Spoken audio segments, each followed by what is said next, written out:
हाय दोस्तों। स्टडी दिलास में आपका स्वागत है। आज हम बहुबुद्धि के सिद्धांत के विषय में पढ़ेंगे कि बहुबुद्धि सिद्धांत हमें क्या बताता है और उसकी विशेषताएं क्या क्या हैं। ठीक है। और सबसे पहले हम बुद्धि क्या है, बुद्धि के विषय में पढ़ेंगे और किन किन विद्वानों ने कौन कौन सिद्धांत दिया है और थोड़ा इसके विषय में चर्चा करेंगे। ठीक है।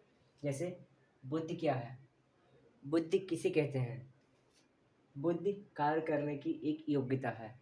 बुद्धि के द्वारा किसी भी कार्य को हम कर सकते हैं, इसलिए कहा गया कि बुद्धि कार्य करने की एक योग्यता है। ठीक है। विनय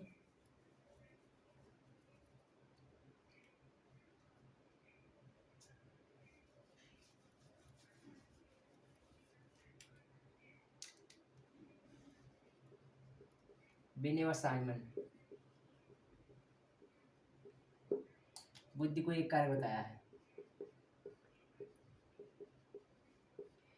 इन्होंने कहा कि बुद्धि एक छोटे कारक के रूप में बुद्धि बनी है। ठीक है। और स्पीयरमैन स्पीयरमैन एक साइकोलॉजिस्ट हैं। इन्होंने बुद्धि को दो कारक बताया है। जैसे पहले जी और फिर यस। जी को सामान्य कारक कहा है और इसको जन्मजात बताया है कि हर व्यक्ति में ये कारक जन्मजात होता है। और एक विशिष्ट कारक, इसे वातावरण के द्वारा ग्रहण किया जाता है या सीखा जाता है। ठीक है। पहले बुद्धि क्या है? बुद्धि कार्य करने की एक योग्यता है। किसी भी कार्य को अगर हम करेंगे तो हमारी बुद्धि उसमें योगदान देगी। ऐसा नहीं कि बिना किसी भी व्यक्ति में बुद्धि नहीं है और वो कार्य करे, क्योंकि बुद्धि हमें सोचने की क्षमता प्रदान करती है, तार्किक रूप से सोचने की क्षमता प्रदान करती है। ऐसे निष्कर्षों पर हम बुद्धि के माध्यम से ही पहुंच सकते हैं कि उसका निराकरण हम किस तरीके से कर सकें। ठीक है। बुद्धि कार्य करने की एक योग्यता है। विनय व साइमन दो साइकोलॉजिस्ट हैं, लेकिन इनका पूरा नाम विनय व साइमन है। जिन्होंने एक कारक बुद्धि सिद्धांत दिया है। बुद्धि का एक कारक सिद्धांत विनय व साइमन ने दिया है। और स्पीयरमैन है, इन्होंने बुद्धि का दो कारक सिद्धांत दिया है। जैसे जी और यस। जी को सामान्य कारक कहते हैं और यस को विशिष्ट कारक कहते हैं। जी कारक सामान्य कारक है, उस वह हर व्यक्ति में जन्मजात होता है। ठीक है। और यस कारक है जिसे विशिष्ट कारक कहा गया है, वह वातावरण के द्वारा ग्रहण किया जाता है। जैसे मान लीजिए, अगर हम कुछ ऐसे क्रियाकलाप हैं जो हम अपने आप से स्वयं नहीं सीख सकते, वह वातावरण में प्रवेश करके कुछ उनके नियमों को अपने अंदर समाहित करते हैं, उसे विशिष्ट कारक कहा जाता है। ठीक है। थर्ड का बहुकारक सिद्धांत। इन्होंने कहा है कि बुद्धि एक कारक से मिलकर नहीं बना है, बल्कि छोटे छोटे अनेक कारकों से ही बुद्धि का निर्माण हुआ है। और थर्स्टन ने समूह कारक सिद्धांत कहा है। इन्होंने बताया है, इन्होंने थर्ड आई के सिद्धांत की समीक्षा की है। इन्होंने कहा है कि बुद्धि छोटे छोटे खंडों से ही मिलकर एक समूह बनी है और समूह से ही बुद्धि का निर्माण हुआ है। ठीक है। और त्रिकारक सिद्धांत, गिलफोर्ड बुद्धि का त्रियामी सिद्धांत, बुद्धि का त्रियामी सिद्धांत, त्रियामी आयामी सिद्धांत। ठीक। बुद्धि का त्रियामी सिद्धांत जेपी गिलफोर्ड ने दिया है। जेपी गिलफोर्ड ने दिया है। ठीक। पहले बुद्धि का एक कारक सिद्धांत विनय व साइमन ने दिया। इन्होंने बुद्धि को एक कारक बताया है। और स्पेयर ने बुद्धि को दो कारक बताया, जिसे जी फैक्टर कहा, जी और यस फैक्टर। जी को समान कारक कहा, समान कारक व्यक्ति में जन्मजात होते हैं और यस कारक व्यक्ति वातावरण के द्वारा सीखता है। ये सब सिद्धांत हैं जो यूपीटेट में क्वेश्चन फैक्टर वाइज पूछता है कि जीएस फैक्टर क्या है और स्पेयरमैन ने कौन से कारक सिद्धांत बुद्धि को कितने कारकों में बांटा है। और फिर बुद्धि का त्रियामी सिद्धांत, जेबी गिलफोर्ड ने बुद्धि को तीन भागों में बांटा। जैसे पहले है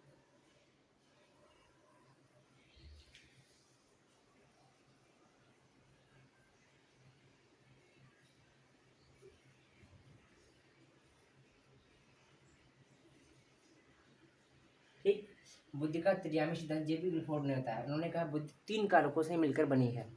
और इनके विषय में हम जब यूपीटेट का क्लास चलाएंगे मैराथन, तब इनके विषय में विस्तार से बताएंगे। आज हमें बुद्धि का बहुबुद्धि सिद्धांत पढ़ना है, जो हार्वर्ड गार्डनर ने दिया है। ये बुद्धि के विषय में इन्होंने क्या बताया, ठीक है। आज हम इसी को शुरू करते हैं। इसको खाली हमने प्रस्तावना के रूप में बताया कि बुद्धि को कितने भागों में बांटा है, कौन कौन से कारक और कौन कौन से सिद्धांत किस विद्वान ने दिए हैं, ठीक। बुद्धि का बहुबुद्धि सिद्धांत जो हार्वर्ड गार्डनर ने दिया है,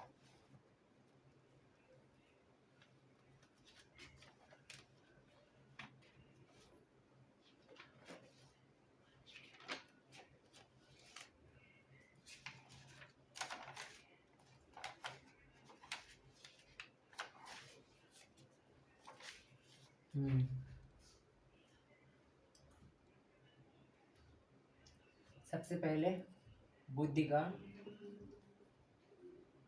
बहुबुद्धि सिद्धांत, बुद्धि का बहुबुद्धि सिद्धांत हार्वर्ड गार्डनर ने दिया, ठीक। ये क्वेश्चन फैक्ट में पूछता है कि बुद्धि का बहुबुद्धि सिद्धांत किसने दिया है। और दूसरा है, इन्होंने कहा कि हमारी बुद्धि एक विलक्षण क्षमता रखती है। हमारी बुद्धि एक विलक्षण क्षमता रखती है, एक विलक्षण क्षमता रखती है।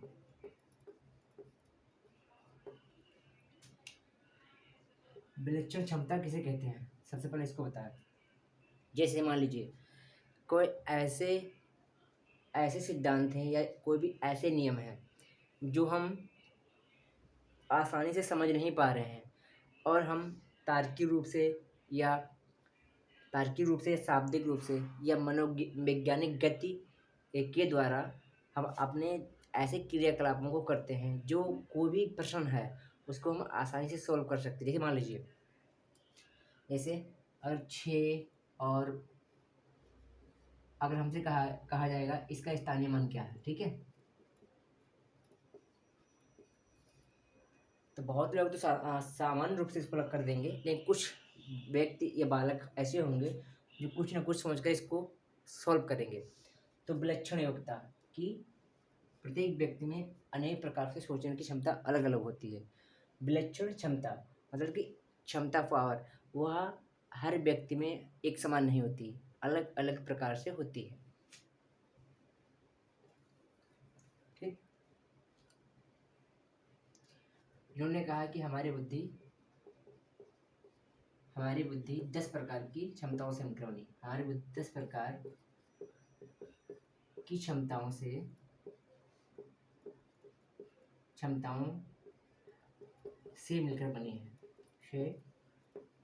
मिलकर बनी है, ठीक। सबसे पहले इन्होंने बुद्धि को 7 प्रकार से माना था। इसके बाद में 8 प्रकार से, जब 1998 में इन्होंने बुद्धि को 7 प्रकार से बताया था। फिर संशोधन हुआ, फिर 2008 में बुद्धि को 9 प्रकार से बताया, ठीक। और इसके बाद में जो संशोधन हुआ है उसमें बुद्धि को 10 प्रकार से बताया गया, ठीक। बल्कि एक क्वेश्चन पूछता है यूपी टेट में या हरियाणा टेट में या फिर दिल्ली DSSB में पूछता है कि हार्वर्ड गार्डनर ने बुद्धि के सिद्धांत को कितने प्रकार से बताया है, कि हार्वर्ड गार्डनर के बुद्धि के सिद्धांत को कितने भागों में बांटा गया है। तो उसमें 10 भागों में बांटा गया, ठीक है। इसके बाद में सबसे पहले जो इनके सिद्धांत की बौद्धिक क्षमताएं हैं उनको बताते हैं। पहली भाषाई क्षमता या शाब्दिक बुद्धि या फिर भाषाई बुद्धि, ठीक। कि कौन, और उन्होंने एक नोट में इन्होंने कहा है कि हर व्यक्ति में ये सभी बुद्धि पाई जाती हैं। पाई जाती हैं। जरूरी नहीं कि सभी बुद्धि एक बराबर रूप, एक समान रूप में हो, ठीक, बल्कि थोड़ा कम या ज़्यादा मात्रा में होती है, ठीक। जैसे इन्होंने जो बुद्धि के 10 कारक बताए हैं या 10 प्रकार बताए हैं, इन्होंने कहा कि हर व्यक्ति में ये 10 प्रकार के कारक पाए जाते हैं। 10 प्रकार के कारक हर व्यक्ति में पाए जाते हैं। ऐसा नहीं कि कोई भी व्यक्ति में एक कारक नहीं छोड़ दिया गया हो, दूसरा कारक ले लिया गया है, दूसरा कारक छोड़ दिया गया हो, तीसरा कारक ले लिया हो, ऐसा कुछ नहीं। इन्होंने कहा है कि हर प्रकार के व्यक्ति में ये 10 कारक पाए जाते हैं। इतना है कि किसी में थोड़ा कम, किसी में ज़्यादा, ठीक, मात्रा में पाए जाते हैं, बल्कि सभी कारक व्यक्ति में आवश्यक रूप से पाए जाते हैं। सबसे पहले है भाषाई बुद्धि। इन्होंने कारक दिए, सबसे पहले कारक है भाषाई बुद्धि। भाषाई बुद्धि क्वेश्चन यहाँ से पूछता है सीटेट में जरूर, इस सिद्धांत से सीटेट में क्वेश्चन जरूर पूछता है। यूपी टेट और सीटेट दोनों में पूछता है, ठीक। लेकिन यूपी टेट फैक्ट बेस्ड पूछता है और सीटेट पेडागोजी बेस्ड पूछता है। भाषाई बुद्धि किन किन व्यक्तियों में पाई जाती है और इसका मुख्य कार्य क्या है। जैसे भाषाई बुद्धि, यह गुण भाषा में निपुण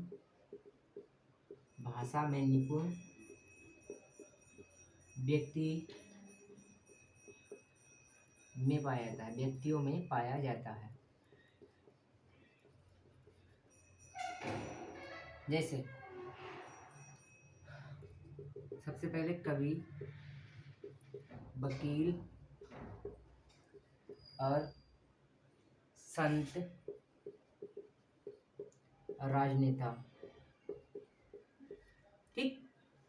इन्होंने बताया कि इन व्यक्तियों में इस बुद्धि की मात्रा अधिक पाई जाती है। जैसे वकील, अगर उसे अनेक प्रकार के भाषा संबंधित ज्ञान नहीं होंगे, जैसे उन्हें अपने न्यायालय में अनेक प्रकार की भाषाओं का प्रयोग करना सिखाया जाता है और ऐसे शब्दों को बताया जाता है जिनके माध्यम से वो अपने जो न्यायालय में निर्णय हो रहे हैं उनको सीख सके।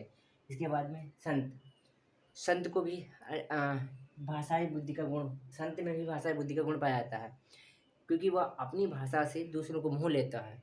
और राजनेता तो आप समझते हैं कि उसमें तो आवश्यक रूप से गुण पाया जाना चाहिए कि वह अनेक बातों को करता है झूठी, आज हम एक काम कर देंगे, कल वो काम कर देंगे, कल 5,000 की लॉटरी, 10,000 का ये वैकेंसी, 50,000 में ये वैकेंसी, इतने सब झूठे वादे राजनेता में आवश्यक रूप से आते हैं। तो उसमें भाषा बुद्धि पाई जाती है। अगर उसमें ये गुण ना पाया जाए तो वह राजनेता नहीं कहलाएगा, ठीक।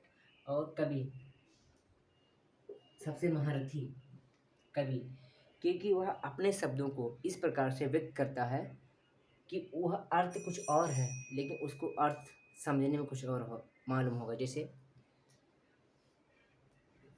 यहाँ पे कनक कनक थे, ये 2 शब्द हैं लेकिन किसी कवि ने ही प्रयोग किए हैं। ये 2 शब्द हैं, एक कनक मन धतूरे, कनक मन सोना, इसका अर्थ सोना और इसका है धतूरा,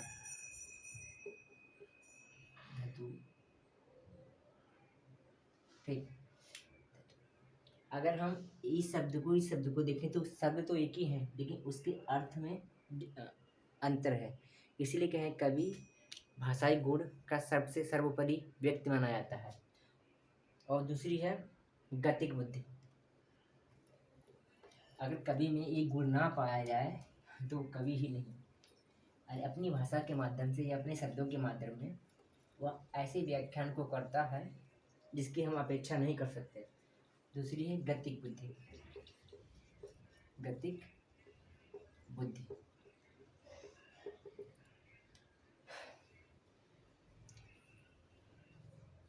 यह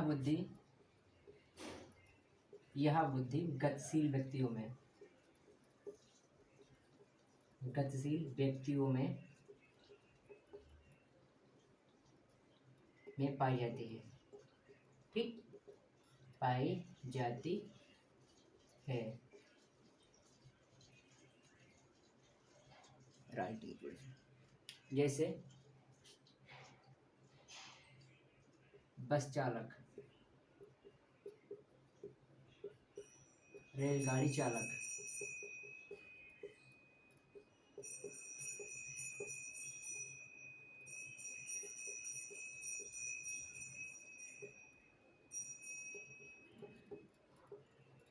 ठीक, और पायलट,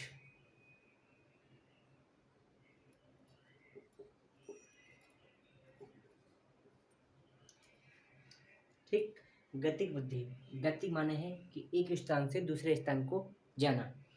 ऐसे व्यक्ति जो एक स्थान से दूसरे स्थान को जाते हैं या किसी एक स्थान से दूसरे स्थान को एक स्थान से दूसरे स्थान में पहुंचते हैं या एक स्थान से दूसरे स्थान के वातावरण में अपने को ढाते हैं। जैसे मान लीजिए बस चालक, रेलगाड़ी, पायलट। अगर पायलट को एक भारत का पायलट है, अगर वह अमेरिका में जा रहा है, अगर उसे उसे गतिक बुद्धि नहीं है एक स्थान से दूसरे स्थान पर, मान लीजिए यह इंडिया है तो ये यूएस अमेरिका है, अगर वो यहाँ की भाषा और यहाँ प्रयोग करेगा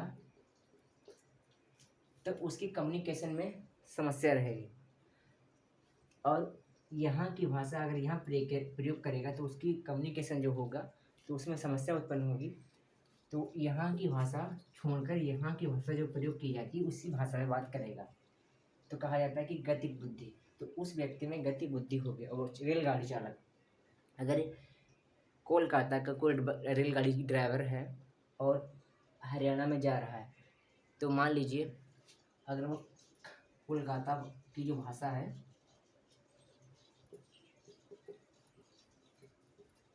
वहाँ हरियाणा में या जम्मू कश्मीर में बोल रहा है, मूल भाषा कोलकाता की है, वह जाके जम्मू कश्मीर में बोल रहा है तो वहाँ के लोगों को समझ में नहीं आएगी।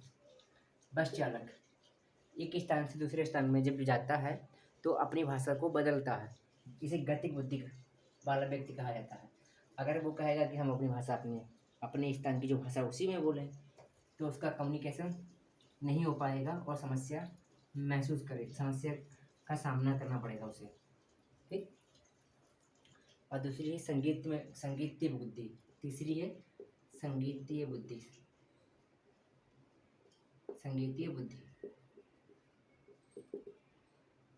यह बुद्धि गायकारों, जो गायक हैं उनमें पाई जाती है, जो ही अभिनेता हैं उनमें पाई जाती है।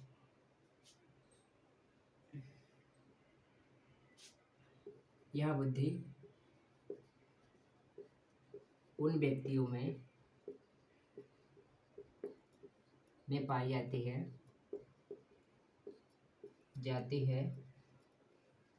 जिनके लिए संगीत ही सब कुछ है।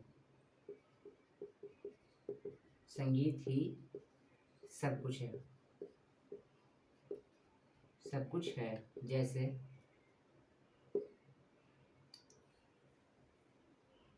अभिनेता और गीतकार। ठीक,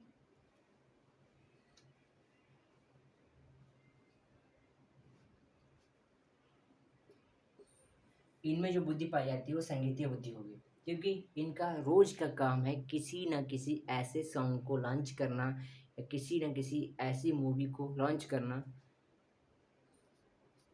जो इनके कार्यों को आगे बढ़ाए। ठीक, मान लीजिए अगर अभिनेता है और संगीत में बुद्धि रखता है, अगर उसे कहा जाता है कि जाइए आप गतिक कौशल को अपनाइए, तो वो ये नहीं कर सकता, लेकिन गति की बुद्धि जिस व्यक्ति में पाई जाती है उसके तुलना में वह कार्य पूर्ण नहीं कर पाएगा। अगर ये कार्य पायलट को दे दिया जाए कि अगर आप गाना गाओ तो गाना तो गा लेगा लेकिन जो सोनू निगम कर रहा है वो नहीं कर पाएगा। संगीत में बुद्ध इस सिद्धांत को ये भी बताया जाता है कि हर जो बुद्धि के प्रकार हैं हर व्यक्ति में पाए जाते हैं, लेकिन किसी में कम किसी में ज़्यादा। अभिनेता सोनू निगम जो गायक का कार उसे शूट कर रहा है वह विराट कोहली को शूट नहीं कर पाएगा, और जो विराट कोहली में अ, खिलाड़ी की जो बुद्धि है वो अभिनेता सोनू निगम में नहीं होगी। ठीक कहा जाता, इसीलिए इस सिद्धांत में जो मुख्य बिंदु है वो यह बताया गया है कि हर व्यक्ति में थोड़ी न थोड़ी बुद्धि, सब प्रकार की बुद्धि पाई जाती है। हर व्यक्ति में थोड़ी थोड़ी बुद्धि सब प्रकार से पाई जाती है। ठीक, संगीतीय बुद्धि, अभिनेता और गीतकार, ये बुद्धि अभिनेता व गीतकार में पाई जाती है। चौथा है तार्किक बुद्धि। तार्किक बुद्धि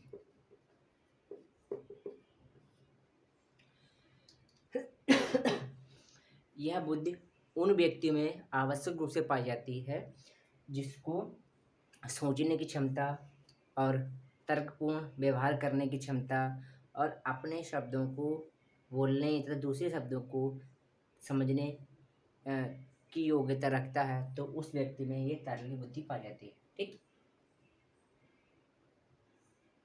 जो व्यक्ति तर्क करने की क्षमता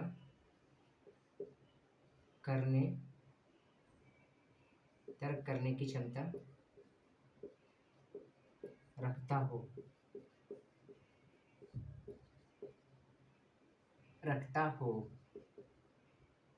ठीक, जैसे गणितज्ञ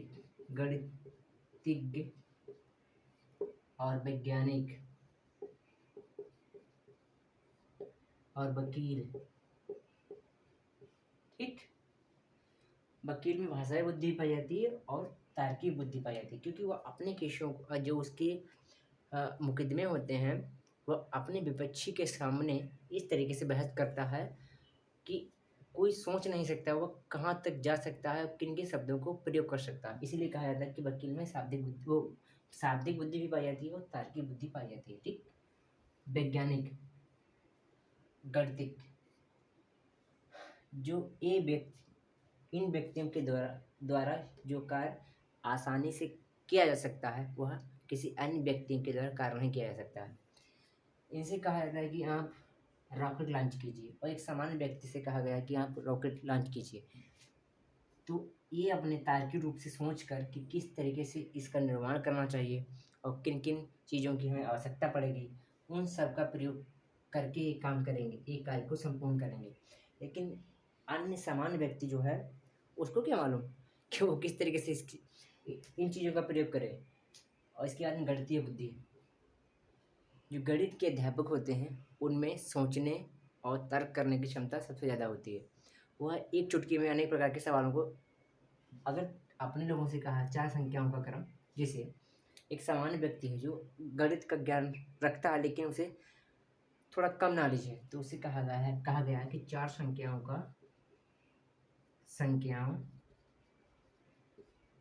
का औसत 50 है। ठीक, उसे कहा गया है 4 संख्याओं का औसत 50 है, तो बता तो देगा 5 में 200, टोटल 200 है, लेकिन वो एक रूप से बताएगा क्योंकि उसे एक विधि का ज्ञान है। और गणित के जो अध्यापक हैं उनसे कहा गया है कि 4 संख्याओं का औसत 50 है, आप इसको 3-4 प्रकार सॉल्व कीजिए। तो ये कार्य उनके द्वारा विभिन्न प्रकार से करना, और जो एक सामान्य व्यक्ति है यह कार्य वह एक ही प्रकार से कर सकता है। तभी कहा जाता है कि तार्किक बुद्धि गणित के टीचर में सबसे ज़्यादा पाई जाती है, वैज्ञानिक में पाई जाती है, वकील में पाई जाती है। ठीक, इसके बाद में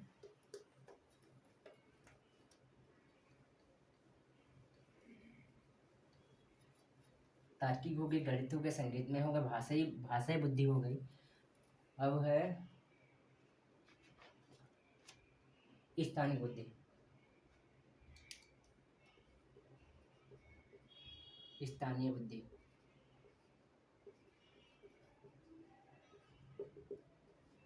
इस सिद्धांत से जो इस बार सीटेड या जो हो चुका है सीटेड उससे इस पेपर को मिला लीजिए, जो सिद्धांत पढ़ा रहे हैं कि क्वेश्चन आया कि नहीं आया। अगर आया है तो जैसे मान लीजिए ऐसा कोई पेपर आज तक हुआ ही नहीं जो इस सिद्धांत से क्वेश्चन ना पूछे, और जो क्वेश्चन पूछेगा वो हम आवश्यक रूप से टिक कर देंगे कहाँ से क्वेश्चन सबसे ज़्यादा पूछा गया। ठीक, स्थानिक बुद्धि।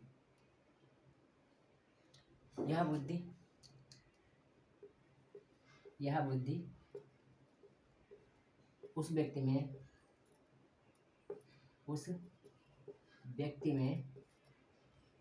में पाई जाती है जिसके लिए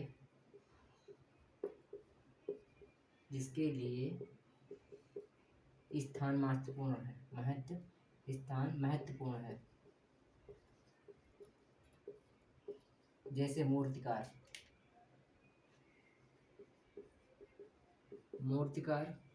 चित्रकार और बढ़ई, कुम्हार। ठीक, स्थानीय बुद्धि। यह बुद्धि उन व्यक्ति में पाई जाती है जिसके लिए स्थान सबसे ज़्यादा महत्वपूर्ण स्थान रखता है।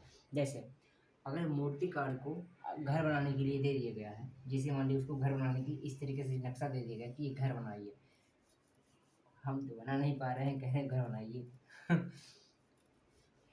हाँ, उसको अगर किसी का जैसे मान लीजिए घर का नक्शा बनाना है तो वो बता देगा कहाँ पे हमें वाशरूम रखना चाहिए, कहाँ पे नहाने के लिए बाथरूम होना चाहिए, कहाँ खाने के लिए किचन, कहाँ मंदिर होना चाहिए, किस तरीके से बेडरूम होना चाहिए, किस तरीके से गेस्ट रूम होना चाहिए। वह समस्त स्थान को यथावत बता देगा कि ये जगह सही रहेंगी। ठीक, अगर कोई भी थोड़ा सा गलती हो जाती है तो वह सोचने लगता है कि ये कार्य पूरा नहीं है। चित्रकार को कह दिया गया है कि ये चेहरा, ये पैर इस तरीके से अगर हम लोग बना रहे हैं तो इधर उधर हो जा रहा है। ठीक है, अगर किसी की पेंटिंग अगर हम लोग बना रहे हैं तो उसकी आँखें, बाल और नाक थोड़ा इधर उधर होना जरूरी हो जाएगा। लेकिन अगर चित्रकार को अगर किसी की पेंटिंग बनानी है तो कुछ ना कुछ इस तरीके से वह बना देगा कि कोई भी ऐसी कमी है जो उसको मालूम ना हुआ। सब कुछ पूरे तरीके से पूरा जो उसमें चित्र है यथावत सही बना देगा। और अपने लोग तो बना ही नहीं पाएंगे। बड़े को अगर अलमारी बनाने के लिए दे दिया गया है, दरवाज़ा बनाने के लिए बता दिया गया है, या फिर ऐसे जो फर्नीचर हैं जो बना सकता है, तो वह उसके विषय में पूरा व्याख्यान कर देगा कि हाँ ये कार्य इस तरीके से होगा। और कुम्हार भी अनेक प्रकार के जो घड़े होते हैं उन पर नक्काशी कर सकता है, नक्शा बना सकता है। इस प्रकार की बुद्धि स्थानीय बुद्धि कहलाती है। ठीक, जिनके लिए स्थानीय महत्वपूर्ण स्थान रखता है। कोई भी कुछ थोड़ी त्रुटि हो जाएगी तो उसके जो स्थान है उसमें महत्वपूर्ण प्रभाव पड़ेगा। जैसे मान लीजिए अगर उसको इस तरीके से मटका बनाना है, ठीक, बनाने बहुत का करें, बना नहीं पा रहे हैं, बनाना है, ठीक है, बनाना है, ठीक, इस तरीके से मटका बनाना है। अगर वो थोड़ा बहुत जिस तरीके से हमने बनाया है अगर वो बना देगा तो अंतर हो जाएगा। वो तो जिस तरीके से अच्छा से अच्छा बना सकता है लेकिन हम तो नहीं बना पाएंगे। इसके बाद में इसलिए उसमें स्थानिक बुद्धि पाई जाती है कि वह किस स्थान को कौन सी वस्तु रखना है उसके विषय में उसे बेहतर पता है। ठीक, और चौथा इसके आगे है, अब यहाँ से क्वेश्चन पूछा जाता है कि इससे क्वेश्चन कम से कम 10 बार अभी तक जितनी बार सीटेड हुआ है तो हमें लग रहा है कि ऐसा कोई पेपर गया ही नहीं इससे यहाँ से क्वेश्चन पूछा ना गया। ठीक, अभी तो चलो ठीक है, वो स्थानिक बुद्धि, भाषाई बुद्धि, तार्किक बुद्धि, गतिक बुद्धि, ये सब बुद्धि थी। अब यहाँ से क्वेश्चन पूछा जाता है कि अंतर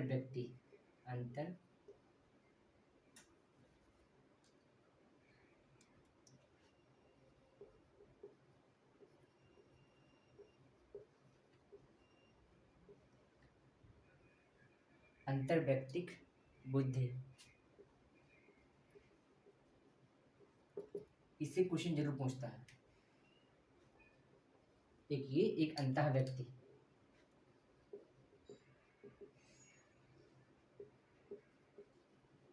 व्यक्ति बुद्धि,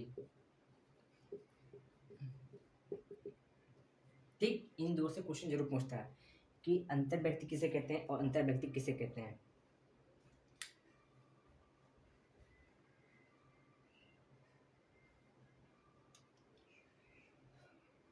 कोई व्यक्ति ऐसा है जो अपनी भाषा के माध्यम से, अपने विचार या भाषा के माध्यम से दूसरे को मोह लेता है, तो उसमें अंतर व्यक्तिगत बुद्धि पाई जाती है, ठीक। अंतर व्यक्तिगत बुद्धि पाई जाती है। जैसे कोई व्यक्ति या किसी व्यक्ति के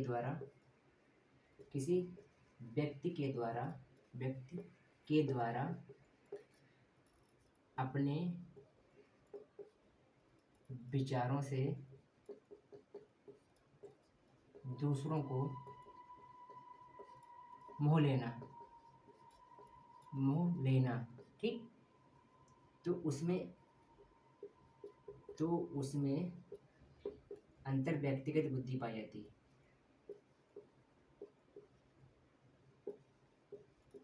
अंतर व्यक्तिगत बुद्धि पाई जाती है, ठीक। यहाँ से क्वेश्चन पूछता है, कोई व्यक्ति है जो अपने विचारों से दूसरों से, अपने विचार जो किसी व्यक्ति के विचार हैं जो अपने विचारों से किसी दूसरे व्यक्ति को प्रभावित कर रहा है, और कोई व्यक्ति है जो उसके विचारों से प्रभावित होकर उसका कहना मान लेता है, तो उसमें अंतर व्यक्तिगत बुद्धि पाई जाती है, ठीक। यह बुद्धि बीमा एजेंट,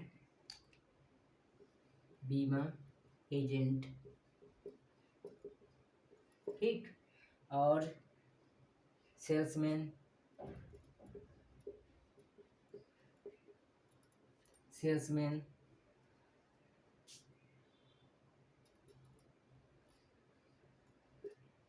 बीमा एजेंट, सेल्समैन और बिजनेसमैन,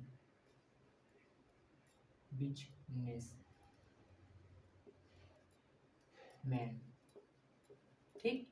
इन लोगों में यह बुद्धि पाई जाती है, क्योंकि बीमा एजेंट जो व्यक्ति इस तरीके से कम्युनिकेशन करेगा कि आपको बीमा कराना पड़ जाएगा, कहेगा ये पॉलिसी इस तरीके से है, आप करा लीजिए, इसकी लास्ट में जो आपका टोटल होगा वो इतना मिलेगा, इसकी किस्त इतने रुपए की है।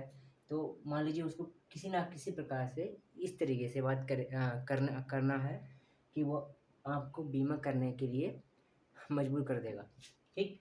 सेल्समैन, बीमा बिजनेसमैन, सेल्समैन कोई भी वस्तु, इस तरीके सिटी मॉल, अनेक प्रकार के ऐसे ऐप्स हैं जिसके द्वारा प्रचार किया जा रहा है कि किसी भी वस्तु को बेचने के लिए, ठीक।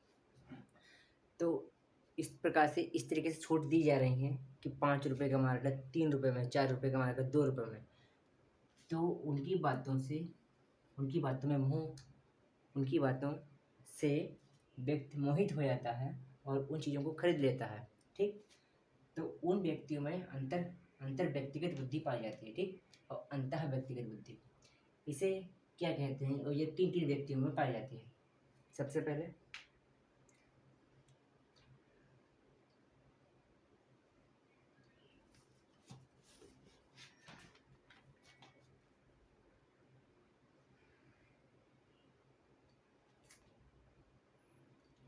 कहा जाता है कि दूसरों को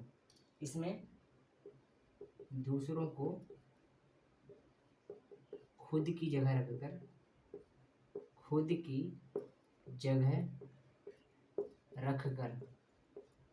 सोचना अंतः व्यक्ति कहलाता है।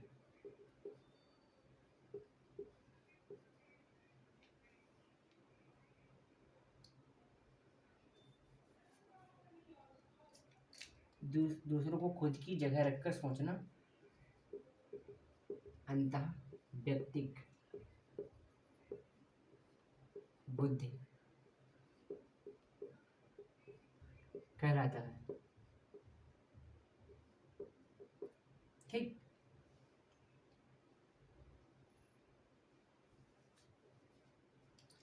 ये शिक्षक और अभिभावक, माता पिता। ठीक।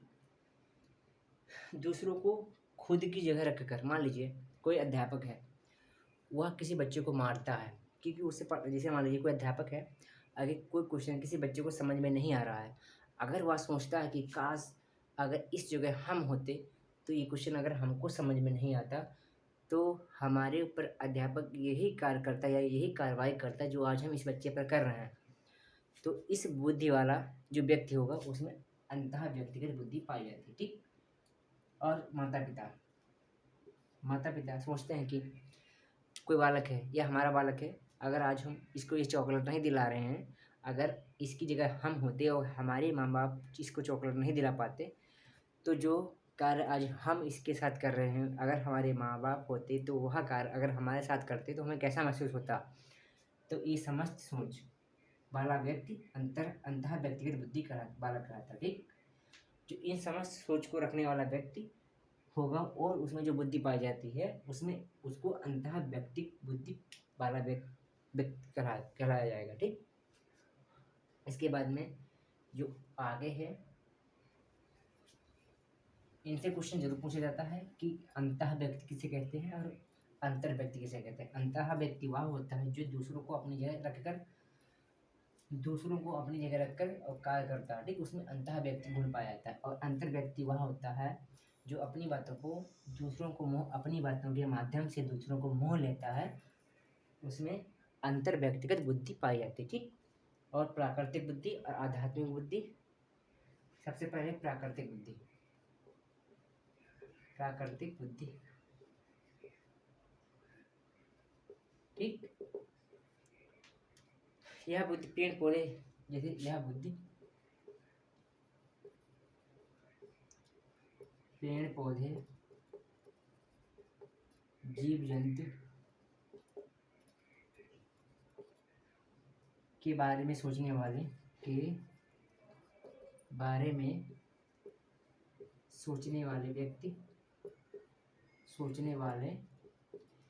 यह बुद्धि पेड़ पौधे जीव जंतु के बारे में सोचने वाले व्यक्तियों में पाई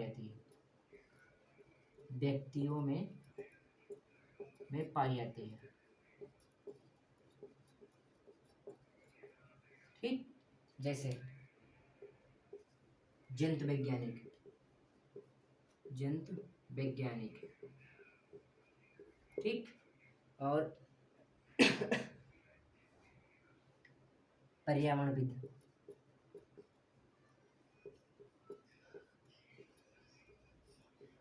वनस्पति वैज्ञानिक।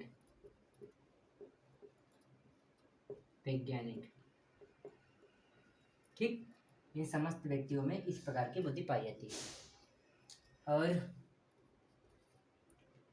आध्यात्मिक बुद्धि,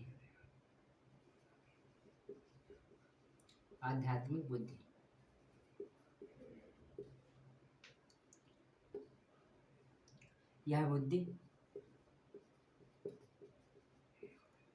उन व्यक्तियों में पाई जाती है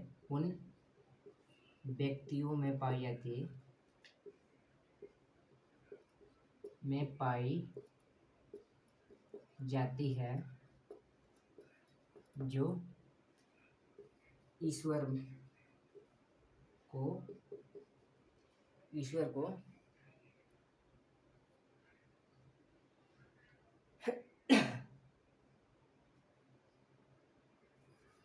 पाई जाती है, जो धर्म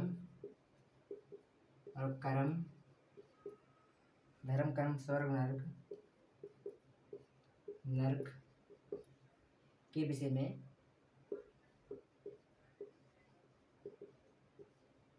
सोचते हैं।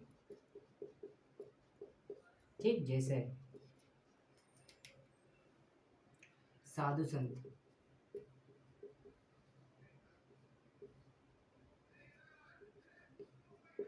और पादरी। ठीक। और मौलवी,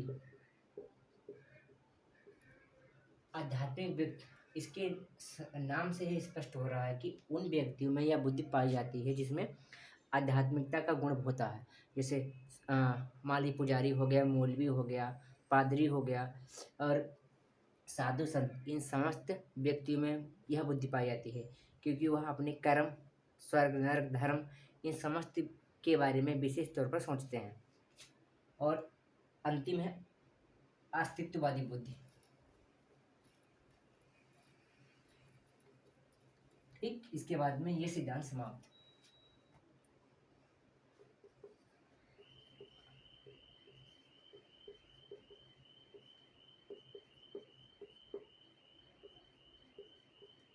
अस्तित्ववादी बुद्धि। ठीक,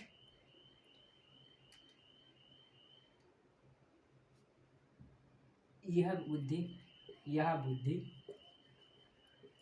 उन व्यक्तियों में पाई जाती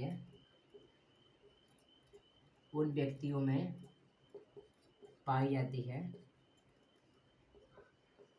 जो प्रकृति के रहस्यों को खोजते हैं। जैसे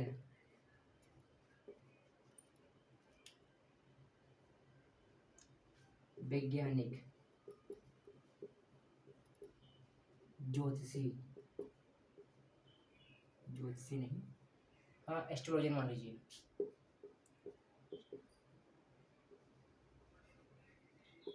एस्ट्रोलॉजर्स, इसके बाद में वैज्ञानिक हो गया, एस्ट्रोलॉजर्स हो गया, पादरी हो गए, संत हो गए।